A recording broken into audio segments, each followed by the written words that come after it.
E ele volta no versículo 14. Filhinhos, eu escrevo a vocês porque conhecem o Pai.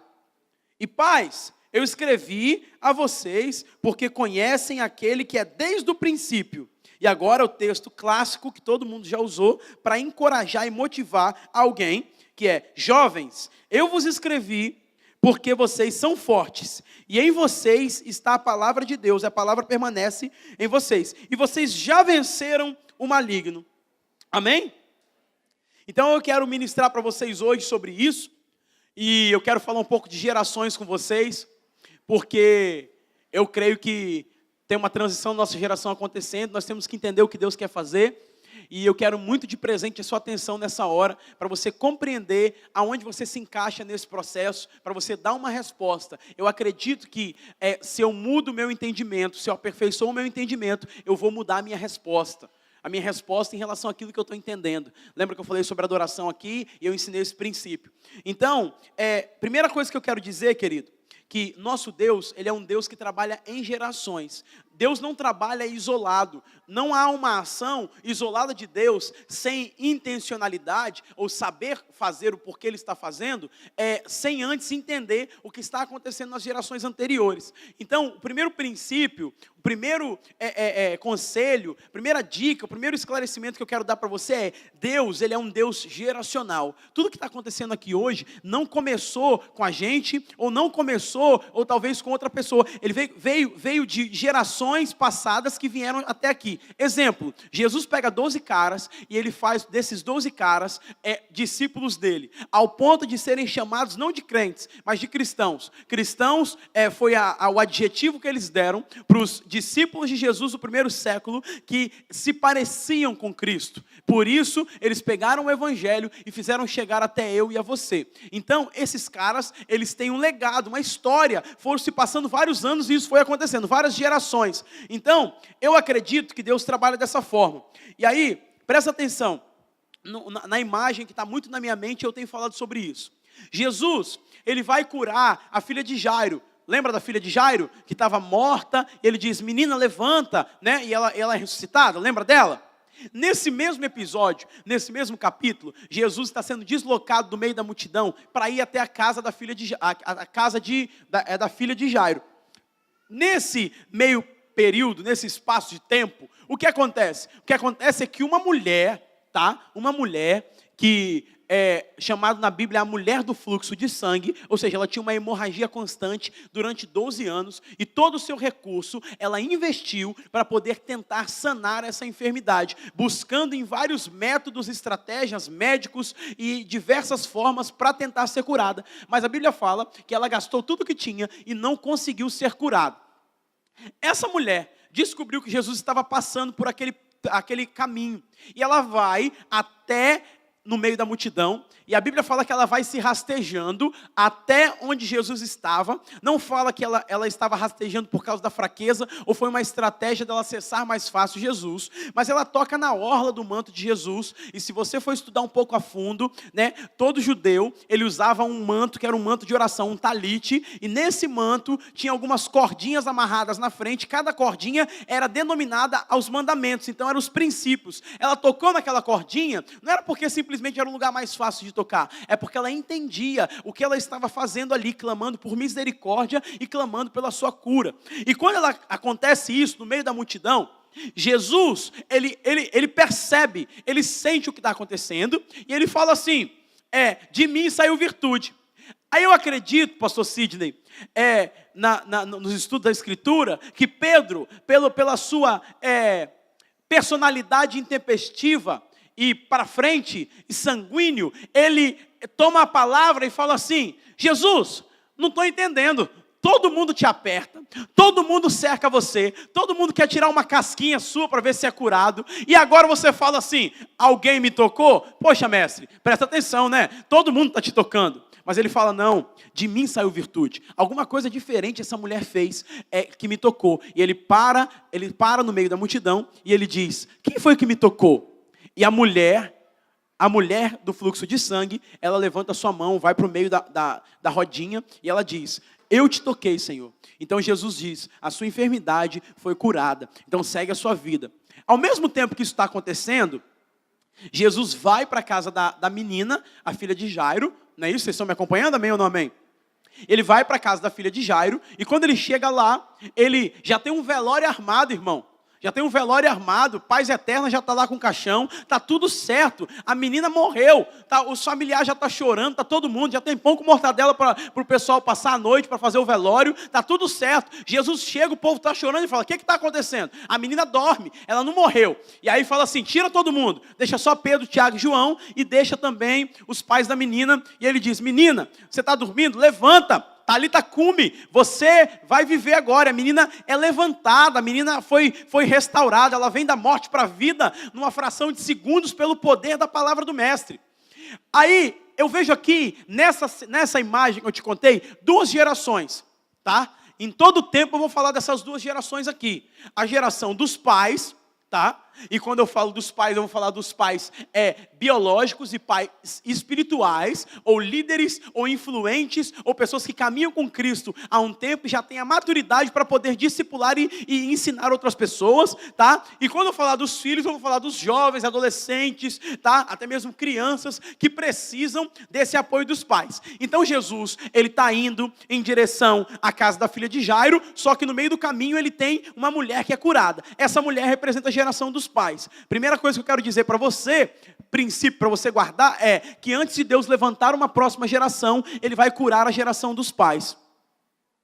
Antes dele levantar a próxima geração no que ele quer fazer, ele vai tocar nos pais, tanto biológicos quanto espirituais. Ele vai tocar nos pais, porque cruzando essa referência da Escritura com Malaquias capítulo 4, versículos 5 e 6, ele fala que nos últimos dias, eu acredito que são dias que nós estamos vivendo hoje, eu enviaria o espírito do profeta Elias, ele converteria o coração dos pais aos filhos, dos filhos aos pais, para que eu não venha e fira a terra com maldição. Ele está dizendo o quê? Eu quero operar no primeiro núcleo social chamado família, um grande avivamento. Eu quero operar no lugar onde eu disse que vou ordenar a minha bênção, que também é a igreja, um avivamento. E quando isso vai acontecer? Quando o coração dos pais se inclinarem ao coração dos filhos. Quando o coração dos pais entenderem que eles precisam se submeter ou se entrar na palavra de Deus para serem curados. Como aquela mulher, ela foi curada, ela se expôs. Então você pode falar para a pessoa que está do seu lado, você só vai ser curado se você se expor. E tanto que Jesus podia curar aquela mulher simplesmente com o poder da orla da sua veste? Sim ou não? Sim ou não? Sim. E por que ele pergunta, quem me tocou? Porque ele queria que aquela mulher, que já tinha gasto todos os seus recursos, colocando a expectativa dela e a fé, a confiança dela em outros lugares, colocasse em Jesus naquela hora, e ela começasse a se expor diante das pessoas para ela ser curada.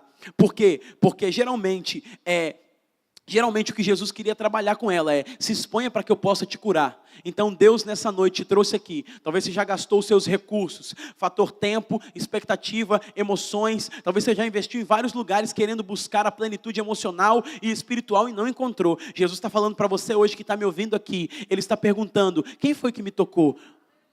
Quem foi que me tocou? E você vai precisar se expor. E eu falo também para os pais que estão aqui me ouvindo. Você precisa se expor para que Jesus venha te curar, para que você possa tocar na próxima geração. Amém ou não amém, queridos?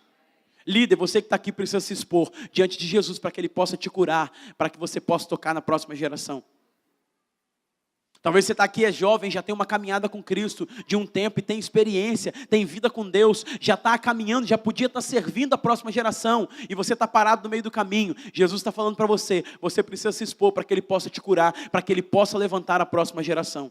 Para levantar a próxima geração, Ele primeiro precisa curar a geração dos pais que precisam ser trabalhados para se expor diante de Jesus. Amém ou não amém? E só depois que ele cura aquela mulher, ele vai diante daquela casa, na casa de Jairo, e ele diz, menina, levanta. Então eu também acredito que ao mesmo tempo que Jesus está curando essa geração, Ele está levantando uma próxima geração, que está ali no lugar de inércia, que está ali esperando o momento do mestre dizer, Senhor, levanta, levanta menina. Então eu acredito também que Deus está levantando pessoas aqui que estão me ouvindo, para fazer a diferença nessa geração. Eu acredito que Deus está despertando pessoas aqui hoje, para fazer fazer a diferença nessa geração, porque Deus é um Deus geracional. Ao mesmo tempo que Ele está curando os pais, Ele está levantando os filhos, e Ele diz, os filhos profetizarão. Então Deus vai usar você com autoridade para poder profetizar, para transformar essa geração que está vivendo hoje precisando. Talvez essa geração está morta, que Deus vai te usar para alcançar, está morta, nesse exato momento está morta espiritualmente e até caminhando para a morte física, mas Deus vai usar você. E quantos Ele pode contar nessa noite aqui, que Ele pode usar para impactar, para chamar da morte para a vida e para dizer, vem, porque eu quero transformar a sua vida, eu quero transformar você. Mas Deus precisa de pessoas disponíveis. Deus nunca contou com pessoas capacitadas, Deus sempre contou com pessoas disponíveis. Agora dá um cutucão na pessoa que está do seu lado, vai dar um cutucão, eu não vi, tem gente que não deu, e fala assim, você está disponível? Para não fazer acepção de pessoas, olha para outra pessoa de outro lado e fala, você está disponível? Qual é o seu status para Deus? Fala com ela aí. Então, eu acredito que Deus está levantando uma geração. Eu acredito nisso. Só que sempre, quando Deus está levantando uma geração, Ele sempre trabalha com a geração dos pais e a geração dos filhos. Presta atenção, 1 Reis capítulo 19, versículo 19. Quando Elias é usado por Deus para chamar Eliseu, o que ele diz? Eliseu está lavrando uma junta de boi. Ou seja, ele está trabalhando lá com os bois lá. E uma junta de boi tem uma madeira chamada de jugo, que prende os dois bois para eles caminharem juntos. Ok? Está entendendo o que eu estou falando? É uma madeira que prende os dois bois e para eles poderem caminhar juntos. O nome disso é jugo, tá? O jugo. Só que toda vez que vai se lavrar qualquer terra, ou vai se usar uma junta de bois para lavoura, eles usam a estratégia de dois bois. Ele usa um boi mais velho e um boi mais novo. Por quê? Isso é um princípio muito poderoso. Por que ele usa um boi mais velho e um boi mais novo? Porque o boi mais velho sabe o caminho, embora não tenha tanta força e vigor para chegar. Mas o boi mais novo, ele tem a força, mas não sabe o caminho. Por isso que Deus quer trabalhar com as gerações em conjunto. Não é a geração nova que diz que sabe tudo porque tem o Google na palma da mão. Não é nós nos submetermos aos pais, aos líderes, entendendo que nós não sabemos tudo e precisamos da experiência, porque quando eu aproveito a experiência de quem já passou por esse caminho, eu evito errar, eu evito me frustrar, eu ganho tempo, eu evito me machucar, eu evito muita coisa. Então eu posso aprender com o erro e com a experiência daquele que já tem experiência no caminho. Então é um boi velho e um boi novo. O boi velho está falando, eu imagino o boi velho e o boi novo conversando, Jordan. Falando bem assim, o boi velho está falando, já passei muito tempo por aqui. Aí o boi novo está assim, vambora, eu vou chegar. Aí o boi velho está falando, calma rapaz, calma, a gente tem o dia todo para fazer isso. Pode ficar tranquilo. Come um pouquinho agora. Aí o boi novo, não, vou fazer, eu tenho tudo para fazer, a minha vida vai passar muito rápido. Ai meu Deus. O boi novo está falando, vai devagar. O boi velho está falando, vai devagar. Você não sabe o caminho. Vai tranquilo. Você não sabe o que te espera na próxima esquina. Você não sabe onde é que tem buraco. Está entendendo o que eu estou falando? Amém ou não amém? Amém ou não amém? Eu já passei por isso. Aí você fala, nossa, meu pai fica falando isso. Sou adolescente, ó. Meu pai falando isso. Já quebrei a cara nisso, você vai ver, menino. Não vai dizer que eu não te avisei.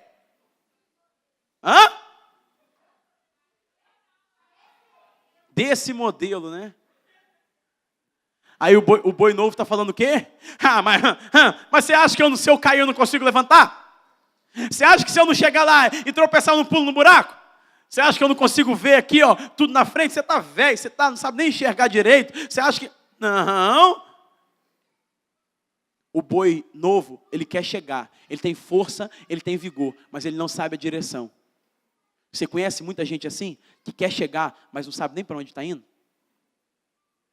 Você conhece gente que está queimando? Não adianta queimar se eu não iluminar. Não adianta queimar se eu não tenho direção. Não adianta eu ter fome se eu não sei o que eu vou comer.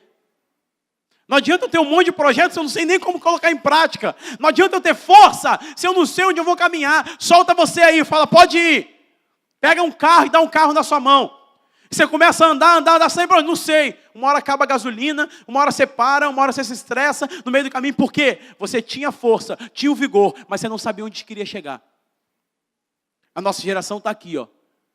Talvez você está me ouvindo hoje, você tem muita força de vontade. Você quer fazer, seja empreender um negócio novo, seja um sonho, seja uma viagem, seja o que for. Só que você não quer ouvir ninguém, você não quer ser humilde para ouvir alguém, para ser o seu conselheiro, você não quer ouvir um boi velho, no bom sentido, tá bom? Para os pais aqui que estão me ouvindo, tá? Você não quer ouvir o boi velho para te dar instrução, para você não errar o caminho. Você quer fazer, e quer fazer porque tem que fazer, ou porque todo mundo está fazendo, mas você não quer parar para ouvir conselho. E aí você perde tempo, e talvez você está aqui me ouvindo e não quis ouvir o conselho, e já sofreu as consequências de não ter ouvido o conselho, e já se arrebentou, mas nem assim você ainda aprendeu. Deus está usando essa mensagem hoje com graça para te levantar, para te encorajar, para te colocar no lugar certo, para dizer, eu tenho um destino para você nessa geração, eu tenho um propósito para você nessa geração, não importa se você tropeçou, o importante é você se levantar e não parar no meio da sua caminhada. Eu posso ouvir um amém por isso? Amém ou não amém?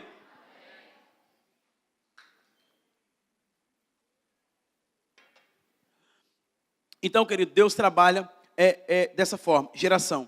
Agora, a gente está entrando no texto que a gente leu, e a primeira coisa que ele fala é, filhinhos, eu escrevo a vocês porque os seus pecados foram perdoados. E aí eu comecei a colocar aqui na minha anotação, o que os filhos precisam. Porque o apóstolo João, ele escreve para a igreja, e ele começa a falar filhinhos, e essa palavra filhinhos aqui que ele usa, no original do grego, é teknon, tá? Não é Pokémon não, é teknon. Ele usa essa palavra para dizer o seguinte, que são filhos imaturos, são filhos que ainda são de colo, que ainda não se alimentam sozinhos, filhos que precisam de orientação. Esses filhos que começaram a caminhada com Cristo agora, ou filhos que realmente precisam dessa orientação dos seus pais, tanto biológicos quanto espirituais. E aí ele está falando, filhinhos, eu vos escrevi para que vocês saibam que os pecados de vocês estão perdoados. E aí, nós entramos numa primeira necessidade básica de que um filho, seja filho de Deus, ou filho na nossa casa, ou filho na nossa caminhada em fé, precisamos entender que precisamos crescer num ambiente de graça. Nós cantamos aqui, que nos encoraja, que nos transforma, que nos bota de pé, que mesmo que está caído nos levanta. Os filhos precisam crescer num ambiente onde eles sabem que o pecado deles é perdoado. Mas pastor, há uma crise muito grande no entendimento entre graça e lei. Né? E se eu te perguntar aqui agora, fazer uma enquete com você, para você levantar a mão, não é pegadinha. Se eu perguntar para você, é mais fácil viver na lei ou viver na graça? Quem acha que é mais fácil viver na lei, levanta a mão. 1, 2, 3, 4, 5, 6, 7, 8. Quem acha que é mais fácil viver na graça, levanta a mão. Você que não levantou a mão, você não acha nada? Votos nulos e brancos serão computados pela nossa urna eletrônica. Vamos fazer sério, gente, por favor. Quem acha que é mais fácil viver na lei? Levanta a mão. Beleza. Umas 8 pessoas, 10 pessoas. O pessoal do primeiro culto também já levantou a mão ali. Quem acha que é mais fácil viver na graça, levanta a mão. Levanta a mão. Ainda pessoas insistem em não votar. Eu não vou repetir com você. Tudo bem. Então é mais fácil viver na lei, não é isso? Mais fácil viver na lei, como o senso comum aqui, eu vou tomar o auditório com um voto só. É mais fácil viver na lei. Ou na graça? Na graça. Tudo bem, adoro isso. Vamos supor que... Chega aí, Pablo, por favor.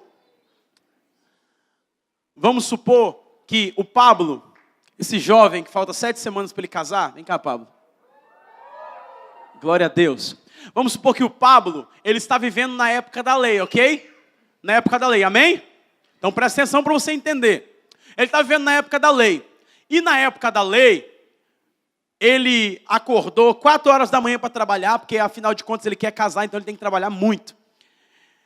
E aí ele acordou 4 horas da manhã para trabalhar, só tinha ele na rua. Só que tinha um campo gramado, E tinha uma plaquinha em cima do campo gramado dizendo assim: não pise na grama, ok? Só que é 4 horas da manhã. 4 horas da manhã, ninguém, nem o galo acordou ainda. Mas ele está indo trabalhar. Se ele passar por aqui, o caminho dele vai encurtar 40 minutos. Então ele olha a placa, Pablo. Ele olha a placa, ele lembra da lei, e ele olha a placa. Ele fica lei, placa, placa, lei. E aí ele fala assim: ninguém está me vendo, logo se ninguém está me vendo, eu estou cometendo um pecado contra a lei? Não, vai lá. Então ele passou na grama rapidinho, ninguém viu, ele fez o que ele tinha que fazer, foi trabalhar, tá? Aconteceu alguma coisa com ele? Aconteceu alguma coisa com ele, F5? Não. Beleza, tranquilo. Agora volta, Pablo, por favor. Pela grama. Já passou uma vez, pô? Aí, agora ele está na graça, ok? Na graça, amém? Na graça, ele viu o campo gramado, só que não tem plaquinha mais dizendo não pise na grama, pastor Sidney. A placa, agora não pise na grama, Jesus colocou dentro do coração do Pablo. Segura aí, Pablo, por favor. E agora ele vai passar, ele vai olhar para o campo gramado, e ele vai lembrar da lei. Só que agora a lei ele não vai lembrar da placa, ele vai lembrar do que está dentro dele. Jesus colocou dentro dele. Eu vou colocar minha lei dentro de vocês, eu vou colocar os meus mandamentos dentro de vocês. E aí quando ele vai pisar na grama, ninguém está vendo ele mais, mas ele está vendo na graça. E na graça, como muita gente diz, é mais fácil, o Espírito Santo está habitando dentro dele. Então o Espírito Santo é a própria plaquinha dizendo para ele: Pablo, você vai pisar nessa grama? Pablo. Algumas pessoas ficam dizendo assim: uma vozinha, pastor, que eu ouvi dentro de mim aqui, dizendo: não faça isso. Não entre nessa enrascada emocional. E aí depois não vai dizer que o Espírito Santo não avisou, mas ele avisou para o Pablo. E agora, ninguém está vendo, mas quem está vendo? O Espírito Santo que habita onde? Dentro dele. Então é mais fácil viver na lei ou viver na graça? Ah, tá. É só para entender. Obrigado, Pablo, pelo teatro aqui que você fez. Pode aplaudir o Senhor pela vida do Pablo, gente? Não é qualquer um que consegue fazer um teatro desse aqui não, tá? Exemplo. Se um homem fosse pego com uma mulher em adultério, né? Ele era condenado e apedrejado. Na lei, ok? Sim ou não? Jesus, como você está dizendo aí que a graça é mais fácil, Jesus ele elevou o nível dizendo que era graça. Se um homem se deita com uma mulher, ele cometeu adultério. Mas eu te digo algo novo. Se você pensar na sua mente em se deitar com uma mulher, você já cometeu adultério. Então é mais fácil viver na lei ou na graça? Jesus encontrou a mulher, foi pega em adultério. A tal da Maria, vai com as outras.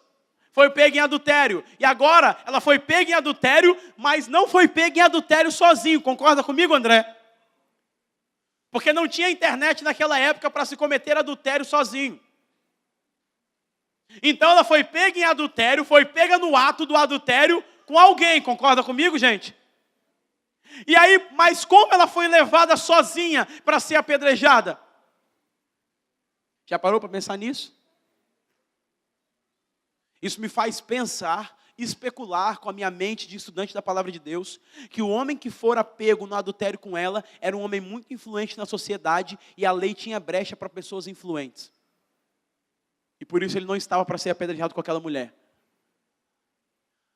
E agora ela está lá, no meio dos seus acusadores, eles pegam aquela mulher e levam ela diante de Jesus. Para traçar uma pegadinha, para tentar pegar Jesus agora. Vamos ver o que ele vai dizer. Ele não pode descumprir a lei e ele não pode também apedrejar essa mulher. Como é que ele vai fazer? E aí a Bíblia fala que Jesus escreve na areia, escreve no chão, né? Muitos falam que eles estavam ganhando tempo para pensar em qual estratégia iria aplicar nos fariseus. Outros falam que ele estava ganhando tempo para irritar os fariseus, para que eles perdessem a compostura. Outros falam que ele simplesmente estava escrevendo no chão. Mas Jesus, fazendo aquilo, ele diz: quem não tem pecado, atire a primeira pedra. E aí todos se calaram e começaram a se retirar um por um, porque todos tinham pecado. Agora ele diz para aquela mulher: levanta, porque os seus acusadores, se eles não te acusam, eu também não te acuso. Né? Na graça não há acusação, quem acusa é o diabo. Mas na graça existe algo muito mais poderoso do que simplesmente você achar que é mais fácil. Na graça existe uma mão estendida de Jesus, mas existe também uma palavra de autorresponsabilidade. Ele diz: vai e não peques mais. Vai, e aquilo que você concebeu de graça, aquilo que você foi livre de graça, inocentado de graça e pela graça, você vai ter que sustentar com a sua própria vida. Vai e não peques mais. Consegue entender o que eu estou falando? E muitos crentes acham que é mais fácil viver pela graça. A graça, ela chama você à responsabilidade de entender que sozinho você não pode, mas Deus, Ele te santifica através de um relacionamento com Jesus, chamado justificação. Então, não é mais fácil viver na graça, é mais responsabilidade. A graça, ela traz liberdade com responsabilidade. Tudo me é lícito, mas nem tudo me convém fazer. Tudo me é lícito, mas eu não me deixarei me dominar por essas coisas. A graça não é uma carta liberada para você pecar e Deus te perdoar. Eu ministrei isso no domingo passado, falando que nós não podemos achar que viver da graça é simplesmente pecar e Deus perdoar. Eu falei que a gente peca e é igual fatura do cartão de crédito. Uma hora a conta chega e a gente vai ter que pagar. Sim ou não? Amém ou não amém? Mas os filhos precisam crescer num ambiente onde eles sabem que a graça flui. Onde a graça flui, a restauração, Ele te encoraja, Ele te levanta, mesmo se você estiver caído. Na lei, se você estiver caído, você tem que ser apedrejado. Na graça, se você cair, o próprio Jesus te levanta e te olha nos olhos e diz: não há acusação para você, mas eu te digo, mantenha uma vida de santidade. Tanto que aquela mulher nunca mais foi pega em adultério. Ela se tornou uma assídua seguidora de Jesus.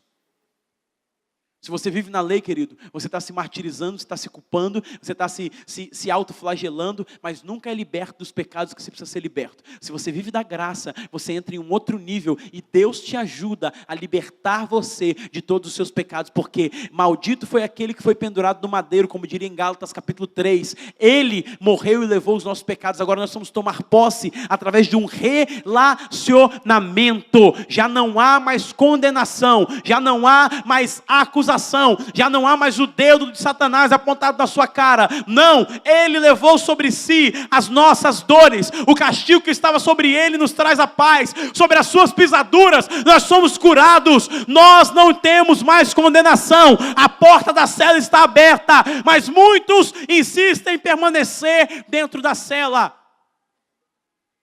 Filhos precisam de um ambiente onde eles cresçam sabendo que os pecados são perdoados, onde eles podem fluir na graça de Deus, e isso não faz com que eles abusem da graça, muito pelo contrário, fazem com que eles desfrutem da graça como força para suprir e para superar as tentações que eles vão viver durante o dia. Vocês estão me entendendo? Digam amém.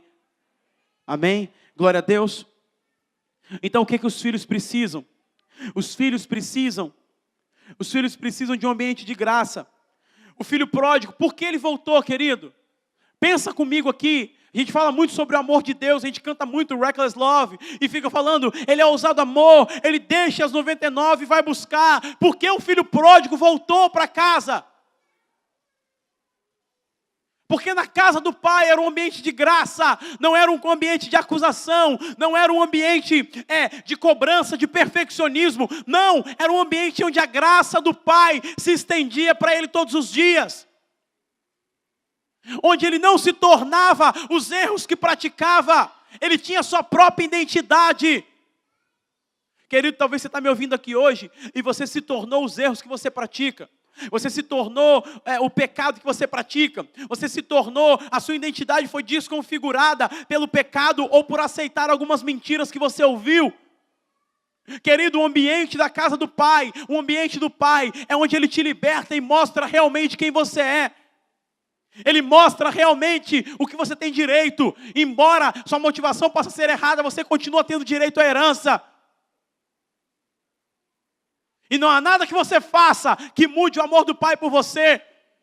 Então os filhos precisam desse ambiente de graça, para que ele levante uma nova geração, uma próxima geração. Nós precisamos, como pais, levantar esse ambiente de graça, mostrar que existe responsabilidade na santidade, mas existe liberdade para ser santo e fazer as suas escolhas. Então os filhos precisam de um ambiente de graça, onde eles podem crescer, mas não com um ambiente de julgamento, de acusação, ambiente de medo. Eu lembro que quando eu era menor, a minha não era arteiro, era comportado, era tranquilo. E aí a minha avó fala bem assim: vai no portão que o velho do saco vai te pegar. Quem conhece o velho do saco aí? E aí, os meus tios tinham a criatividade de criar personagens para assustar a gente. E aí eles botavam, fantasiavam lá e assustar a gente na janela de madrugada, bater para a gente ver se a gente dava uma quietada. Porque era terrível, irmão. Era terrível. Deixa o Caleb saber disso não. Né, Caleb? Ixi, e por quê? E aí, o que eu fiquei lembrando disso esses dias? Porque aí você cresce num ambiente de medo. Você deixa de fazer algumas coisas no ambiente de medo. É claro que é uma ilustração, mas muitas pessoas crescem num ambiente de medo. E agora não conseguem se mover, não conseguem avançar, porque estão num ambiente de medo e não num ambiente de graça. E no ambiente de medo você não conhece o seu potencial. No ambiente de medo você sempre está limitado pela sua zona de conforto. No ambiente de medo as vozes estão dizendo: você não vai avançar, você não vai passar dessa etapa. No ambiente de medo você está sempre olhando o velho do saco que vai passar na beira da rua, que nem existe.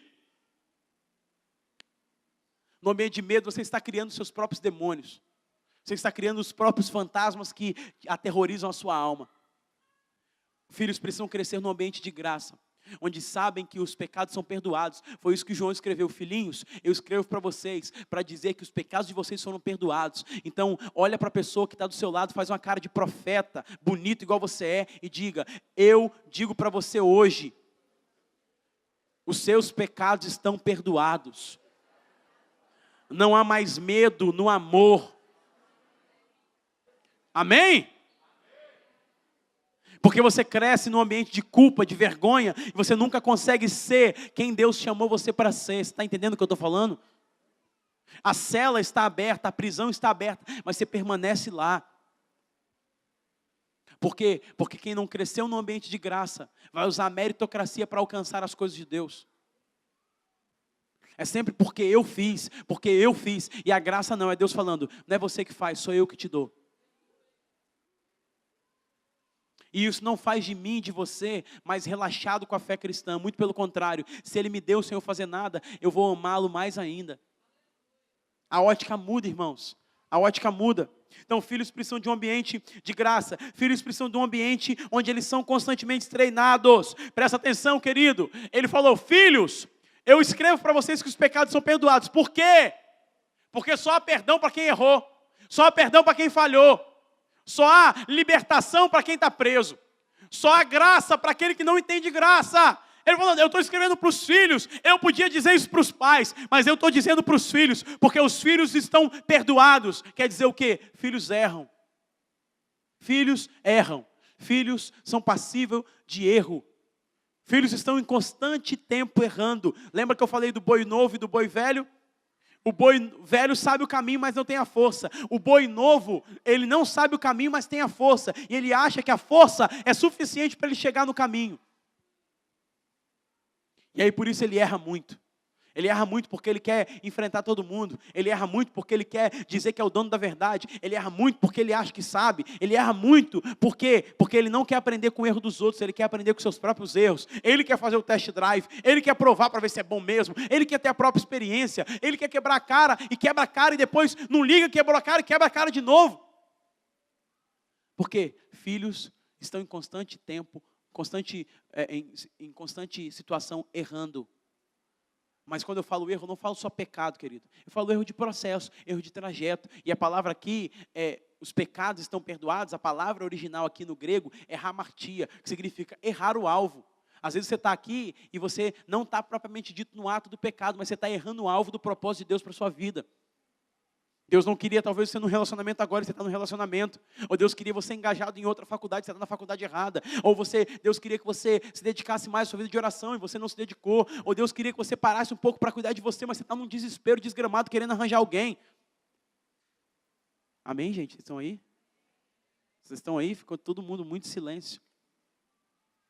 E aí Deus está falando com você hoje, cara, talvez você está no tempo errado, e errar o alvo se torna pecado, e se torna pecado não porque você cometeu o ato, mas porque você se desvencilhou do plano.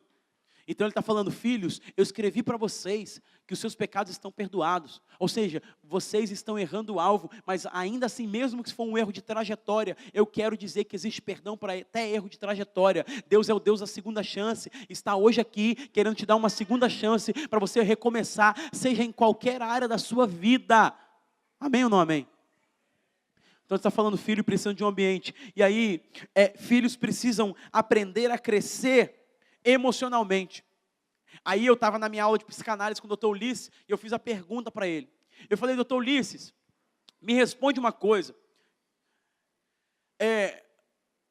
No meu entendimento, o bullying sempre existiu. Amém ou não amém?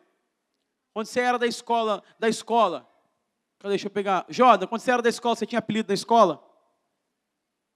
Tinha? Não precisa falar não, tá bom? Já começou a chorar ali, ó. Lembrando. Estou brincando. Mas todo mundo tinha, beleza? Tinha também, André? Tinha? Tá, todo mundo tinha. Estou falando de talvez 10, 15 anos atrás. Tinha um monte de apelido na escola. Isso matou alguém?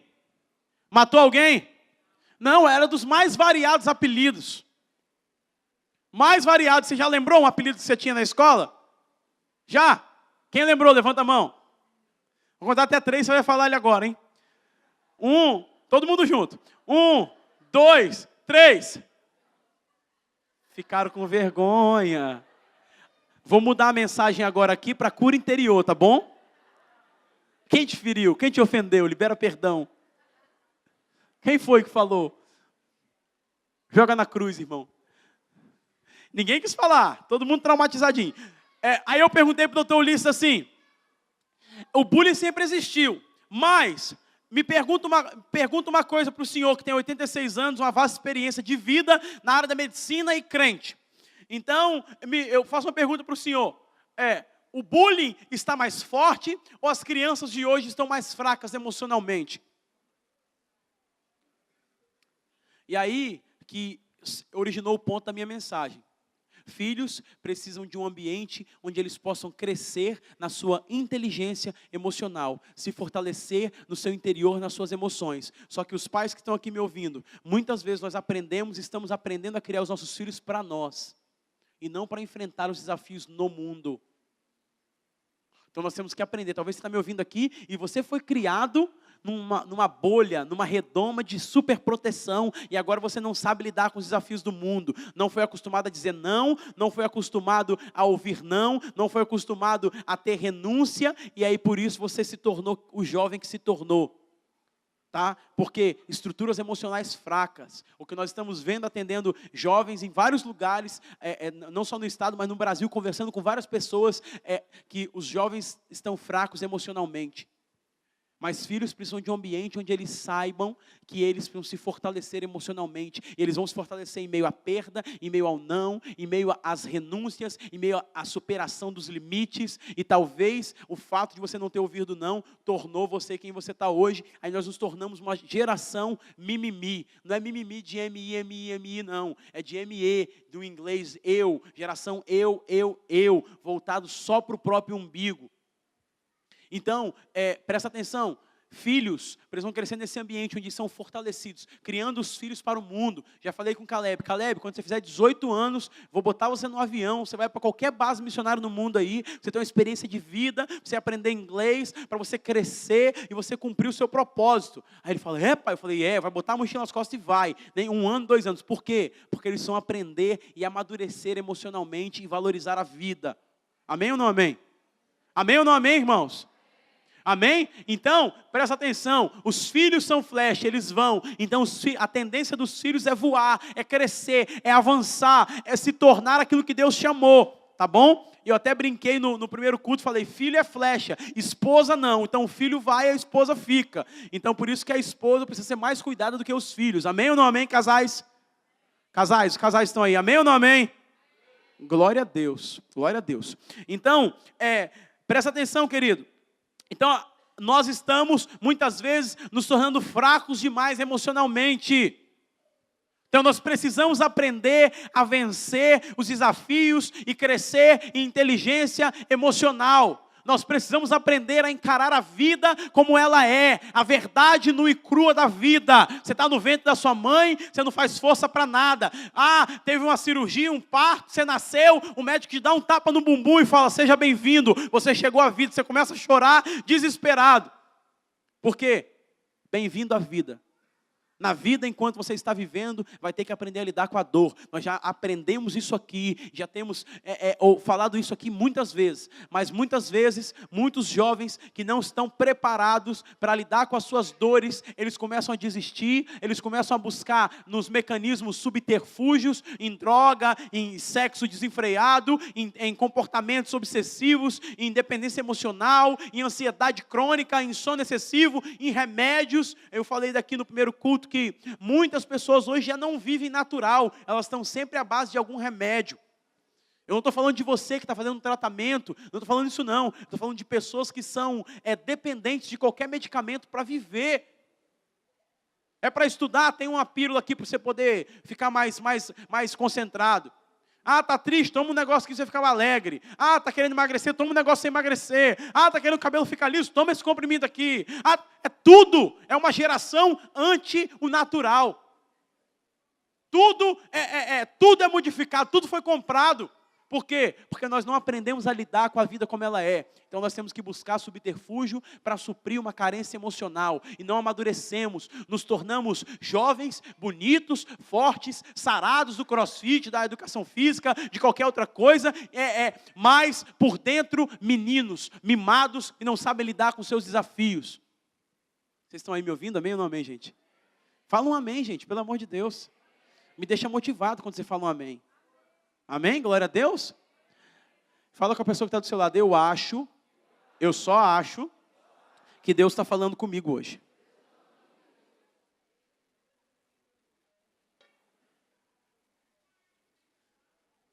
Então, filhos precisam de perdão. Então, presta atenção, os filhos precisam de reconhecer quem são. Quem são os filhos? Os filhos precisam ter sua identidade, baseado não no que fazem, baseado em quem o pai diz que eles são, ok? Já contei a experiência do Caleb aqui, que nós conversamos, e ele falava que ele era bagunceiro, e quando eu falei para ele quem ele era, como eu enxergava, que ele era obediente, que ele era importante, que ele era amado, ele saiu dali, eu saí da conversa, e eu falei com Deus assim, Senhor, eu sou um ótimo pai.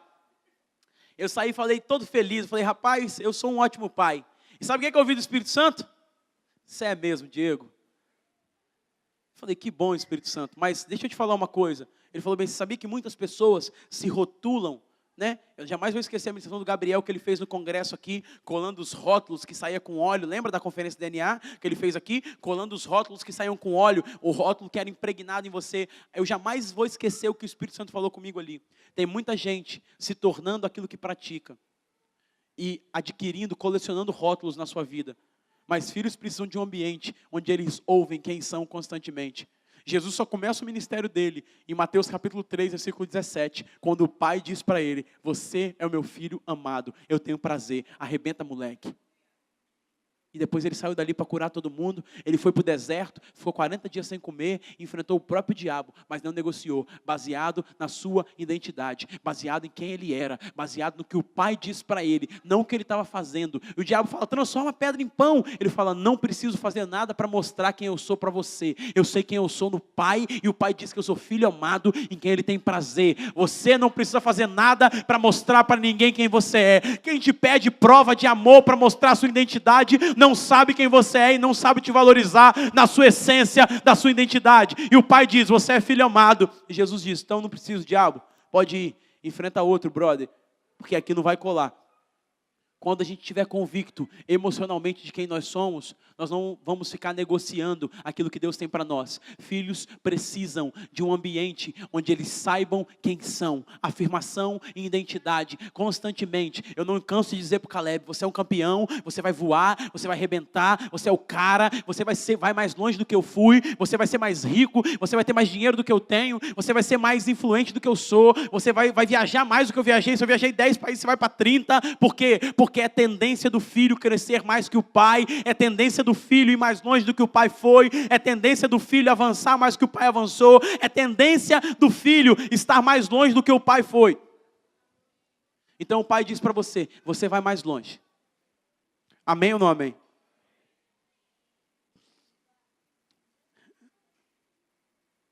Filhos precisam de limites que estabelecem um novo nível de santidade. Graça, querido, não é anular o pecado, e sim estender o limite do amor. Isso que é graça. Na graça ele levou o limite do amor. E ele mostrou, eu te amo, apesar de você e além de você. Acima dos seus pecados eu amo você. E nada do que você faz vai mudar isso por mim. Olha que profundo, gente. Olha que incrível. Jesus me fascina com esse amor que não tem fim. Esse amor de Jesus, ele não tem fim, querido. Por mim nem por você. Agora, querido, falamos dos filhos, amém? Agora, por que os filhos têm essas necessidades? Porque, pais, vocês conhecem toda a verdade. João escreve para os pais e diz, pais, vocês conhecem toda a verdade. E aí agora, o que ele fala? Ele fala, se os pais conhecem toda a verdade, e os filhos estão num ambiente constante de erro, de rota, ou até mesmo de pecado, o que os pais precisam fazer? Transmitir para os filhos a experiência, para que eles não errem o caminho. Então você que é jovem está me ouvindo aqui, você precisa se conectar com quem tem mais experiência que você, seja de vida, seja espiritual, seja na trajetória, para mostrar para você, para que você não erre no seu caminho, porque toda vez que você ouve conselho em sabedoria de quem tem experiência, você ganha tempo, você evita a dor e você evita a frustração e você, consequentemente, alcança mais rápido o processo e o projeto de Deus para a sua vida, porque quando você vai do conselho da sua cabeça, você perde tempo, você erra, você se frustra, depois tem o tempo para se curar, depois para se trabalhar de novo, para depois esperança para voltar a sonhar aquilo que você queria sonhar, e aí você perde muito tempo na sua vida, e você acha que você tem tempo para perder, mas você não tem tempo para perder, e aí toda vez que você se conecta com alguém que é mais experiente, que é mais vivido, no sentido espiritual, e também físico na sua vida, na trajetória, você ganha anos de experiência. Eu sento com o apóstolo, ele tem 32 anos de ministério, ele conta onde ele foi, que ele já deu errado, e eu não vou por esse caminho. E hoje eu sento, aconselho pessoas de 40, de 50 anos, muito mais velhas do que eu, e eu tenho a sabedoria, porque eu aprendi com o erro dos outros, eu não precisei errar para aprender. Então sabedoria se adquire com o erro de outras pessoas. Então se você quer ser sábio, você precisa aprender com o erro de outras pessoas, se conectando. E isso fala de humildade, porque muitas vezes não queremos nos submeter a pessoas para ouvir os seus conselhos, porque achamos que podemos levar sozinho a nossa vida, e não é sempre assim. Então ele fala, pais, eu escrevi para vocês, porque vocês conhecem toda a verdade. Nos pais estão a experiência, nos pais estão a vivência, nos pais estão a graça de Deus, a maturidade, para poder transmitir para os filhos. Mas muitas vezes os pais não transmitem para os filhos. E aqui que está o problema. Aqui foi o que eu fiz, em Carrofne, por favor. Foi a mesma coisa que eu fiz no primeiro culto, eu quero deixar registrado aqui para você. Por quê? Porque quando por exemplo, vamos colocar aqui a geração dos filhos e a geração dos pais. Por exemplo, o diabo tem atacado as duas gerações. Mas sabe onde o diabo mais tem atacado? Com base nesse texto, os filhos, eles perdoados são os seus pecados. Então eles não têm uma direção de vida para aquilo que vão fazer. Eles precisam de orientação. Os pais já sabem e a vida aparentemente está resolvida. Então, o que o diabo faz? Como que o diabo ataca? Eu não gosto de dar crédito para aquilo que o diabo está fazendo, mas eu gosto de te deixar antenado sobre a possibilidade dele agir na sua vida, na sua família. Então, onde o diabo ataca? Ele não ataca aqui e ele não ataca aqui. Ele não ataca nem nos filhos, nem nos pais. Ele ataca aqui no meio. Dá a mão, Hoffney. Ele ataca aqui no meio. Porque uma vez que ele ataca aqui no relacionamento, uma vez que ele ataca aqui na comunhão, uma vez que ele ataca aqui na junção, uma vez que ele ataca na liga entre as gerações, aquele que está aqui, que tem experiência, não consegue transmitir para aquele que está chegando agora. E aí eu me atento para falar para vocês, se nós não investimos nas próximas gerações, talvez daqui a 10, 15 anos, nós não teremos igreja para celebrar culto ao Senhor. Já entendeu isso que eu estou falando? Então o diabo ataca aqui, nas gerações. Por que ele ataca aqui?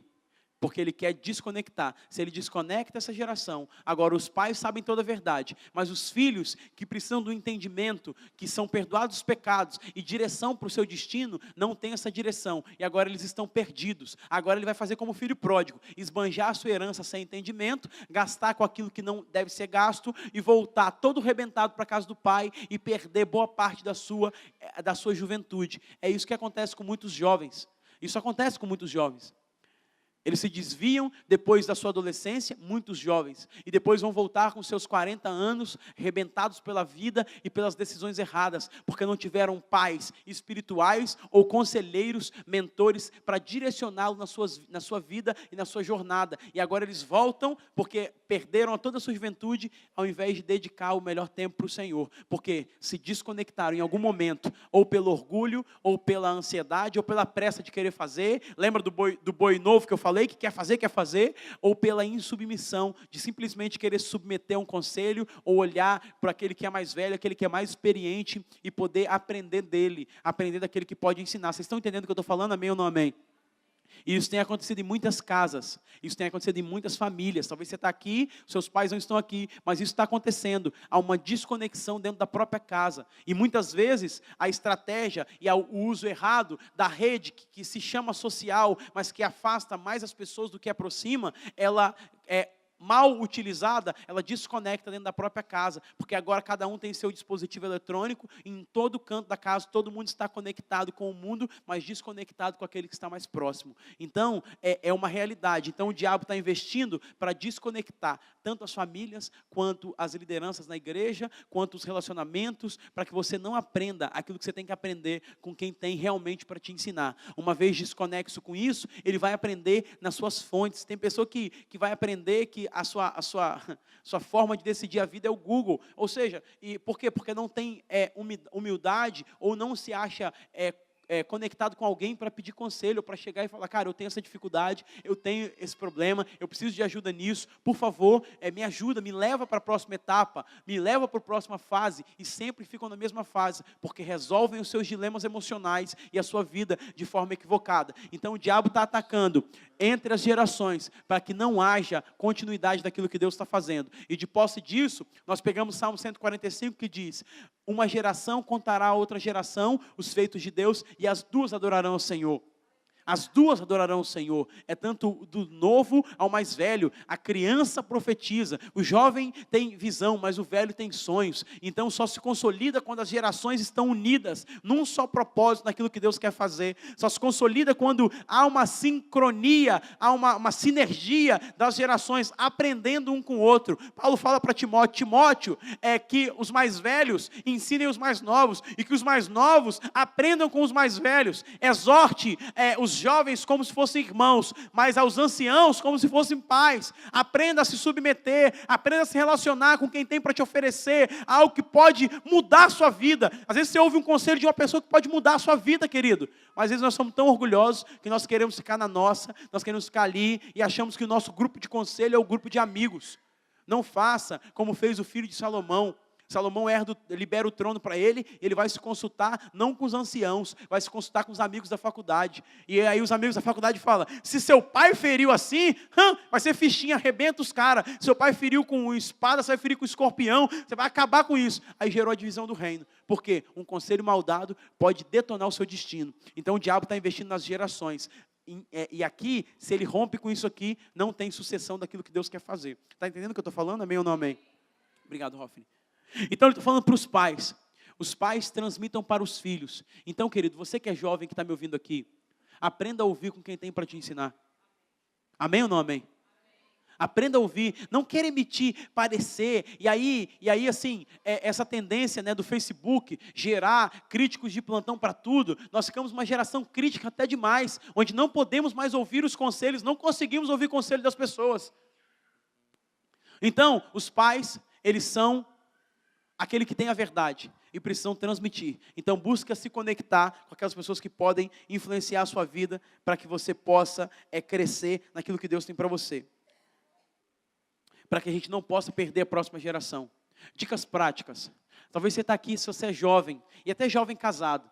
Antigamente as pessoas achavam que a rede de jovens era a porta da esperança para o cara casar e nunca mais voltar no culto jovem. Fala, vou casar, abriu a porta da esperança, abriu, tcharam, aí o cara olhava, é esse aqui, vou casar. Aí casou nunca mais, ele deixava de ser jovem porque ele casou. Mas entenda que nessa visão geracional, aquele que é mais velho inspira e ensina. Inspira pelo exemplo, ensina com a vida, a cada dia. Imagina que se todos os jovens casais aqui já são, eu sei que são, exemplos para muitos jovens que estão aqui e querem ter uma família. Tem muitos jovens aqui que querem ter uma família, mas olham para você que está aqui casado e falam assim, cara, eu quero ter uma família igual desse cara. Então, a sua presença aqui, ela é muito importante. A sua presença aqui, ela inspira pela sua vida e ela também ensina com a sua conduta.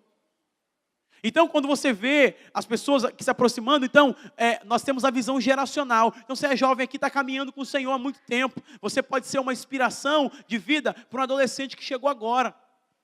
Você pode ter como parceria, ou você pode ter como intencionalidade de olhar para um cara e falar, cara, eu vou caminhar com esse cara aqui e vou ajudar ele a crescer na fé cristã. Mas só que nós muitas vezes nos bloqueamos nisso e achamos que o evangelho é só para nós. Querido, evangelho que começa em vinde, Mateus 11, 28, e não termina em ide, Mateus 28, 19, não é evangelho. Se veio para você, tem que partir de você para alguém. Amém ou não amém? Se veio de você, tem que partir de você para alguém. Não importa, e aí ele fala aqui da visão geracional. O mais velho ensinando ao mais novo. O mais experiente ensinando aquele que não tem experiência. O pai ensinando para o filho. Nessa dinâmica aqui, nós vamos conseguir investir nas próximas gerações, igual as meninas que trabalham aqui, que servem no Ministério Infantil. Todo domingo, elas fazem a escala de servir no Ministério Infantil. O que elas estão fazendo? Elas estão doando do tempo e da vida delas, da unção, da graça de Deus da vida delas, para servir e cuidarem, não só para as crianças não fazer bagunça no tempo, sair correndo aqui na frente da filmagem, ou não só colar chiclete embaixo da cadeira. Não! Não só para ir para a salinha para pintar a cara do esmilinguido. Não é isso. É para ir para lá, para aprender da palavra de Deus. E elas estão derramando da vida de Deus que existe nelas para poder servirem a próxima geração. A minha pergunta é, será que você está servindo a sua geração? A minha pergunta é, será que você está errando muito por não ouvir conselho de quem é experiente? A minha pergunta para você é, para nós orarmos, será que você pode servir a sua geração? Aonde? Com o quê? Será que você está vivendo uma vida só para você e por isso você fica preso nos seus dilemas e não consegue enxergar um palmo na circunferência ao seu redor? Se você vive uma vida só para você, uma hora você vai se fadigar tanto e você não vai encontrar causa para viver. Então eu desafio você a aprender a olhar para as gerações que estão perto de você. Eu desafio você a aprender a olhar para as pessoas que estão próximas de você e que você pode depositar, ou você pode desenvolver, ou você pode se doar, nem que seja meia hora ou uma hora, para essas pessoas, para que elas também cresçam e aprendam a crescer num ambiente de graça, num ambiente onde os pecados são perdoados e elas podem servir ao Senhor, como você também entrou aqui um dia e não sabia nada e Jesus transformou sua vida e alguém chegou até você e te ensinou o caminho no qual você deveria andar e um líder de célula, um amigo ou uma pessoa se disponibilizou para ligar para você quando você não queria nem vir para a igreja, uma pessoa encheu sua paciência e hoje mandou um WhatsApp para você estar aqui para caminhar um pouco mais. Filhinhos, eu escrevi para vocês que os seus pecados estão perdoados. Esses filhinhos aqui são filhinhos de colo, que precisam ser carregados.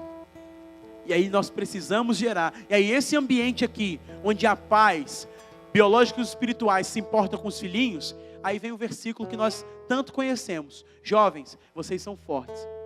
Porque nesse ambiente, os filhinhos imaturos se tornam jovens.